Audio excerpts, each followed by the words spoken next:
온라인으로 함께하는 우리 모든 권속들에게 우리 주님의 은혜와 평강이 함께 하시기를 축원합니다.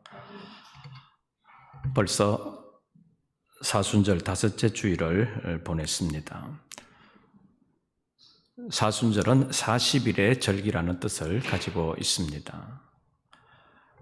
영어로는 이 사순절을 40일이라는 뜻을 담지를 못하는데 우리말로는 그리고 원어로는 40일이라는 뜻을 담고 있는데 성경에 40일이라는 의미 있는 일들이 종종 있습니다. 창세기에 있는 말씀을 보면 노아의 홍수 기간이 40일입니다. 세상을 정화하는 기간이라고 말할 수 있습니다. 출애굽기에서의 40일은 모세가 시내산에 올라가 하나님의 법을 받는 기간입니다. 하나님께서 하나님의 사람들에게 특별한 말씀을 주시는 기간이라고 말할 수 있습니다. 그리고 민수기와 신명기에서의 40일은 정탐꾼들이 가나안 땅을 정탐하는 기간이 40일이었는데 여기에서 정탐뿐만 아니라 보고의 과정에서 불신앙이 나타남으로 인해서 40일이 40년으로 연결되는 그런 안타까운 일들을 또 우리가 볼 수가 있습니다. 신약으로 놓으면 예수님께서 공생애를 시작하시기 전에 40일 금식 기도하시는 기간이 있습니다. 그리고 예수님께서 십자가에 죽으시고 3일 만에 부활하신 후에 40일 동안 자신의 부활을 확실하게 증언하셨을 뿐만 아니라 하나님 나라의 일을 말씀하신 기간이 40일입니다. 예수님의 사역으로 보면 40일로 시작해서 40일로 마쳤다고도 말할 수 있을 정도로 이 40일이라는 나름의 의미도 있습니다. 그래서 이 40일은 초대교회에서는 주로 부활절에 세례 받는 사람들을 위한 세례 준비 기간, 세례 받게 하기 위해서 훈련시키는 40일의 기간으로 지났었는데 이제 기독교가 로마의 국교가 되면서 성인 세례가 거의 사라지고 유아 세례가 되면서 이제 40일의 세례 준비 기간이 아니라 이 40일 동안 그리스도의 고난을 묵상하면서 그리스도의 고난에 참여하는 훈련을 하는 경건 훈련 기간으로 지켜오고 있습니다. 2021년에 사순절을 보내면서 오늘 본문을 상고하기를 원합니다. 그러면서 우리의 믿음도 새로워지는 기회가 될 수 있기를 바랍니다. 마태복음 제16장의 구절을 보면 먼저 본문의 역사적인 배경으로서 바리새인들과 사두개인들의 교훈에 대하여 조심하라는 주님의 경고가 있습니다. 그들의 삶의 모습이나 교훈은 아주 그럴듯합니다. 외형적으로 보면 믿음이 그렇게 좋을 수가 없습니다. 그러나 속을 들여다보면 자기의로 가득 차서 하나님 앞에서 겸손하지 못할 뿐만 아니라 자기의 죄까지 발견하지 못하고 자기 의를 하나님 앞에서도 자랑하는 사람들이 바리새인들과 사두개인들이라고 말할 수 있습니다. 이런 사람들에 대하여 이런 사람들의 누룩을 주의하라고 예수님께서 말씀하셨습니다. 그러면서 진정한 믿음이라고 하는 것은 자기 의로 가득 차서 자기 자랑하는 사람에게서는 찾을 수가 없고 도리어 예수 그리스도에 대한 진정한 신앙 고백을 할 수 있는 사람이어야 된다는 것을 말씀하고 있습니다. 그래서 예수님에 대한 사람들의 견해와 제자들의 견해를 확인시키시면서 베드로의 신앙 고백을 특별히 드러나게 해 주셨습니다. 그런데 이 베드로의 신앙 고백도 베드로가 연구하고 깊이 탐구해서 발견해낸 것이 아니라 하늘에 계신 아버지 하나님께서 베드로를 통해서 우리에게 알려주시는 예수 그리스도에 대한 계시라고 말할 수 있습니다. 그러니까 베드로는 하나님의 계시의 통로로 쓰임받았다고 볼 수 있습니다. 이런 계시가 주어진 후에 비로소 예수 그리스도에 대한 다음 계시가 우리에게 본문에서부터 주어지고 있습니다. 그래서 이때로부터 예수 그리스도께서 자기가 예루살렘에 올라가 많은 고난을 받고 죽임을 당하고 3일 만에 살아나야 할 것을 말씀하셨습니다. 이 정도의 믿음이 있어야 그 다음에 고난에 대하여 감당할 수가 있기 때문입니다. 그런데 이것도 성격에 따라서 달라질 수 있다는 것을 오늘 본문이 우리에게 보여주고 있습니다. 제자들의 신앙 고백이 성경에 다 기록되어 있지를 않습니다. 마태복음에 대표적으로 베드로의 신앙 고백이 기록되어 있고 요한복음에 도마의 신앙 고백이 들어 있습니다. 그런데 오늘 본문에는 예수님께서 묻지도 않으셨는데 베드로가 말하면서 베드로의 사건만 기록되어 있습니다. 베드로의 성격이 좀 직설적인 것 같습니다. 그래서 물으면 가장 먼저 대답하고 무엇을 시키면 가장 먼저 하는 사람이라고 볼 수 있습니다.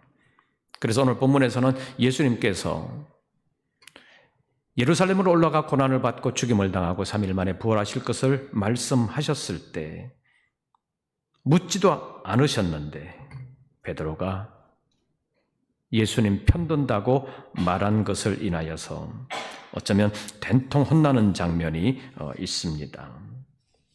분명한 것은 베드로는 정말로 주님을 아끼고 사랑하는 사람입니다. 그러니까 예수님께서 예루살렘으로 올라가서 고난을 받으신다는 것, 죽임을 당하게 된다는 것, 자기가 막아보겠다는 생각 아니겠습니까? 예수님이 어떻게 그렇게 고난당하고 남들에게 죽임을 당하게 할 수 있느냐? 내가 막아드리겠다. 그런 생각으로 이 말을 했을 것입니다. 주여 그리 마옵소서. 이 일이 주께 미치지 아니하리이다. 그런데 예수님께서는 이런 베드로의 마음을 모르셨겠습니까? 아셨을 것입니다. 그럼에도 불구하고 사탄아 내 뒤로 물러가라 이렇게 말씀하시는 어쩌면 대단히 치욕적인 책망을 여러 사람들 앞에서 하셨습니다. 너는 나를 넘어지게 하는 자로다. 내가 하나님의 일은 생각하지 아니하고 사람의 일을 생각하는도다.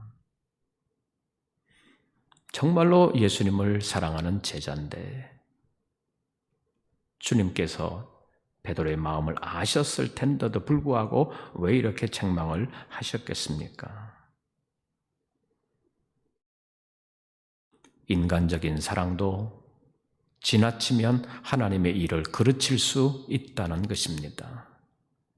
인간적인 의욕도 너무 지나치면 하나님의 의를 이루지 못할 수 있다는 것입니다.